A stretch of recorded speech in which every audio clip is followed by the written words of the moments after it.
En amitié, il y a le principe de l'égalité. Personne n'est au-dessus de l'autre. Sauf que quand on s'engage dans une relation à deux où le mariage est envisagé, d'ailleurs, les choses changent tellement vite. J'étais- j'ai jeté un coup d'œil sur le cadre marital et je vois que même la définition change. Il faut qu'on se réveille. Le Christ revient bientôt et le bon moment de donner notre vie, c'est maintenant, c'est aujourd'hui même.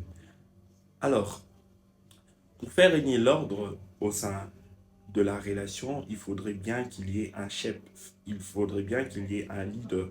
Et le leader, d'après la vérité de la parole, c'est l'homme. Ainsi, la femme est appelée à se soumettre à ces derniers. Je ne vais pas marteler sur la soumission. Je pense que d'autres intervenants en parlent déjà.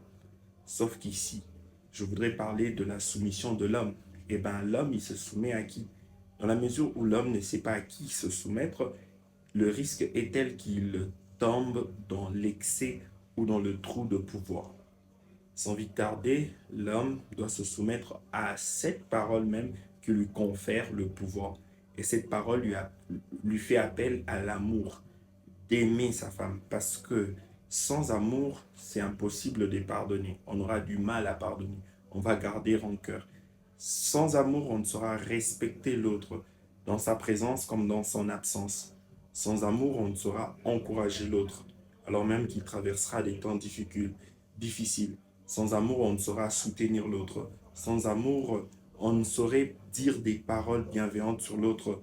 On risquerait comme ça, face à une certaine situation, à dire des paroles non bienveillantes sur l'autre. Allez, nous allons prier. Seigneur, au nom de Jésus, nous te prions pour la cellule des bases de notre société, qui est la famille, que l'ennemi veut ravager parce qu'il sait que son temps est compté et que ce temps est réduit tout le jour qui passe. Seigneur, restaure nos familles, afin que cela soit un témoignage puissant en cette génération encore, afin que les âmes reviennent à toi quand ils verront des couples soudés, unis, unis par ton esprit, unis par l'amour. Au nom de Jésus, Amen.